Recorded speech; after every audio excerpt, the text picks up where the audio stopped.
بسم اللہ الرحمن الرحیم۔ شروع اللہ کے نام سے جو بڑا مہربان اور نہایت رحم کرنے والا ہے۔ اللہ تعالیٰ آپ کو اور مجھے دین اور دنیا کی بھلائیاں نصیب کرے، آمین۔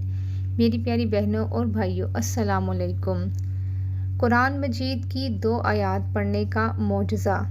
فرشتہ دولت لے کر اسی وقت گھر آ جاتا ہے۔ میری پیاری بہنوں اور بھائیوں، بے شک اللہ تعالیٰ ہی رزق دینے والا اور سب سے بہترین رازق ہے، اور زمین پر جتنے بھی چلنے پھرنے والے ہیں ان سب کی روزی اللہ تعالیٰ کے ذمے ہے۔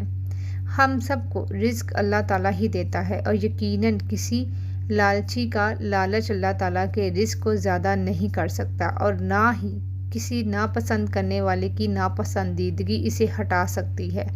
اور یہ اللہ تعالیٰ کی حکمت ہے، اس نے رزق کے معاملے میں لوگوں میں فرق رکھا ہے، تو وہ جسے چاہے زیادہ رزق عطا فرما دے، جسے چاہیے کم رزق عطا فرما دے۔ وہی مالک ہے، وہی خالق ہے۔ وہی ایک قوم کے رزق میں کشادگی کر دیتا ہے تو دوسری قوم کے رزق میں تنگی فرما دیتا ہے۔ یہ سب کچھ اللہ تعالیٰ کے قبضۂ قدرت میں ہے۔ انسان کچھ بھی نہیں کر سکتا سوائے دعا کرنے سے، سوائے اللہ پاک سے مانگنے کے۔ ایک حدیث قدسی میں اللہ کے رسول صلی اللہ علیہ وآلہ وسلم کا فرمان ہے، جو چیز تجھے جنت کے قریب کر سکتی ہے اس کا میں نے تجھے حکم دے دیا ہے، اور جو چیز تجھے جہنم کے قریب کر سکتی ہے اس سے میں نے روک دیا ہے۔ یقیناً حضرت جبرائیل علیہ السلام نے میرے دل میں یہ بات ڈالی ہے کہ کوئی بھی جان اس وقت تک فوت نہیں ہو سکتی، کوئی بھی انسان اس وقت تک اس دنیا سے نہیں جا سکتا جب تک کہ وہ اپنی روزی پوری نہ کر دے اور سارا رزق کھا نہ لے۔ تو اللہ کا تقوی اختیار کرتے ہوئے روزی کا حصول اچھی طرح کرو، اور تم میں سے کسی کو روزی کا لیٹ اور کم ہو جانا اس بات پر نہ ابھارے کہ تم اللہ کی نافرمانی کر کے رزق حاصل کرنے لگ جاؤ، کیونکہ جو کچھ اللہ کے پاس ہے وہ اللہ تعالیٰ کی اطاعت اور فرمانبرداری کے ذریعے ہی حاصل کیا جا سکتا ہے۔ میری پیاری بہنوں اور بھائیوں، اکثر آپ لوگوں نے دیکھا ہوگا کہ اللہ پاک نے ہمیں صبر کرنے کا حکم دیا ہے۔ جب ہمیں مشکلات پیش آتی ہیں، رزق کی تنگی ہوتی ہے، تو ہم گلے شکوے کرنا شروع کر دیتے ہیں، پھر ہم ناجائز کاموں میں پڑ جاتے ہیں اور حلال اور حرام کو بھول جاتے ہیں۔ اللہ پاک نے اس چیز سے منع فرمایا ہے۔ یاد رکھیں، رزق صرف وہی اچھا ہے، وہی فضیلت والا ہے، وہی انسان کے لیے فائدہ مند ہے جس کو استعمال کرنے سے دنیا بھی آسان ہو جائے اور آخرت بھی آسان ہو جائے۔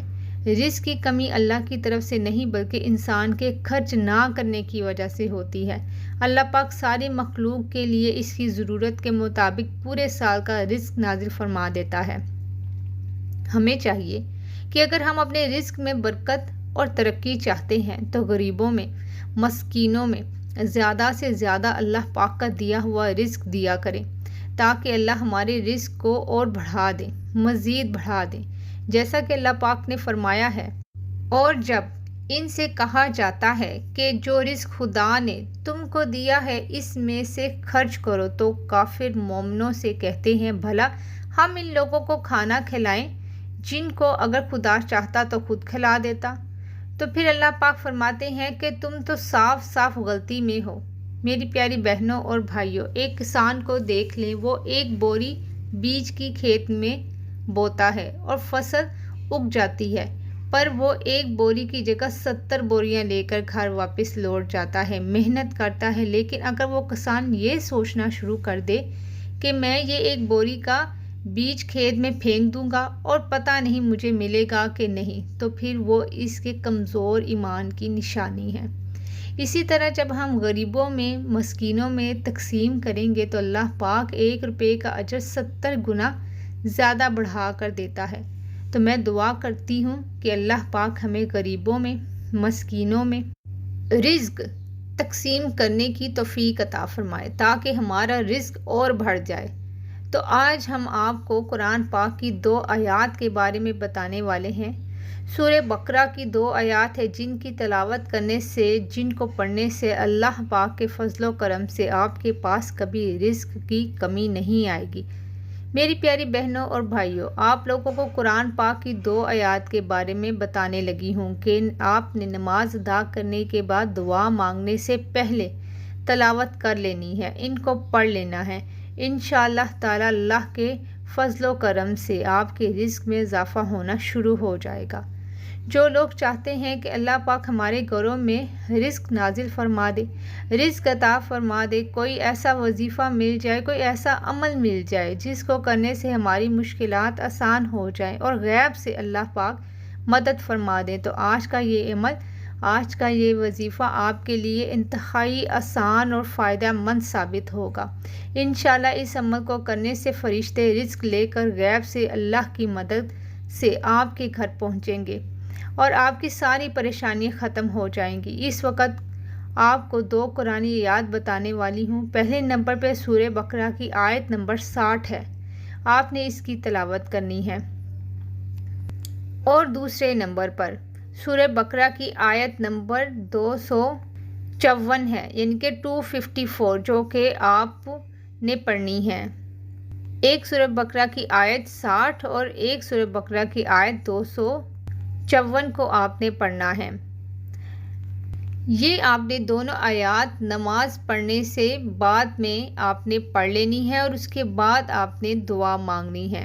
ان 2 آیات آپ نے ہر نماز کے بعد تلاوت کرنی ہے اور پھر دعا مانگنی ہے۔ انشاءاللہ تعالی اللہ پاک کے فضل و کرم سے رزق کی ہر طرح کی پریشانی ختم ہو جائے گی۔ واضح ہے کہ سورۃ بقرہ کی تلاوت کے لیے مخصوص ایام کا تعین نہیں ہے، لہٰذا اگر کوئی شخص روزانہ پڑھ سکے تو زیادہ باعث برکت اور عافیت ہوگا، ورنہ کم از کم 3 دن کے بعد ایک مرتبہ پڑھ لینی چاہیے، کیونکہ ایک حدیث میں ہے کہ جس گھر میں سورہ بقرہ پڑھی جاتی ہے شیطان وہاں 3 دن تک نہیں آتا، اور جب پڑھی جائے تو جس قدر سہولت ہو، یعنی ایک مجلس میں یا متعدد مجالس میں پڑھنا درست ہے۔ سورہ بقرہ کا پڑھنا باعث برکت ثواب ہے۔ اس عمل کو اپنے تمام دوستوں کے ساتھ، رشتہ داروں کے ساتھ، احباب کے ساتھ لازمی شیئر کریں تاکہ آپ کے ساتھ ساتھ ان کو بھی فائدہ ہو۔ جو عمل آپ کو بتایا گیا ہے، اگر آپ اس کو بتائے گئے طریقے سے اور اس کو اتنی تعداد میں کر لیتے ہیں، یعنی کہ ہر نماز کے بعد جس کو آسانی ہو، لیکن اگر آپ ہر نماز کے بعد نہیں پڑھ سکتے تو ایک نماز کے بعد لازمی پڑھ لیں، عشاء کی نماز کے بعد لازمی پڑھ لیں، اور اگر کوئی بہت زیادہ تعداد میں عشاء کے بعد بھی روزانہ نہ پڑھ سکتا ہو تو وہ 3 دن بعد یہ عمل لازمی کر لے۔ ایسا مجرب اور طاقتور عمل ہے۔ سورہ بقرہ کی اتنی خصوصیت ہے، اتنے فائدے ہیں کہ اگر آپ جان جائیں تو حیران رہ جائیں گے اور سورۃ بقرہ کو پڑھنے کا معمول بنا لیں گے۔ آپ نے ان آیات کو پڑھنا ہے تو آپ کو رزق کی کبھی بھی قلت نہیں ہوگی، رزق بارش بن کر برسے گا، رزق کی فراوانی رہے گی۔ یقین کامل کے ساتھ اور نمازوں کی پابندی کے ساتھ اس عمل کو آپ نے کرنا ہے۔ خود بھی کیجیے گا اور ویڈیو کو شیئر بھی کر دیجیے گا۔ جزاک اللہ۔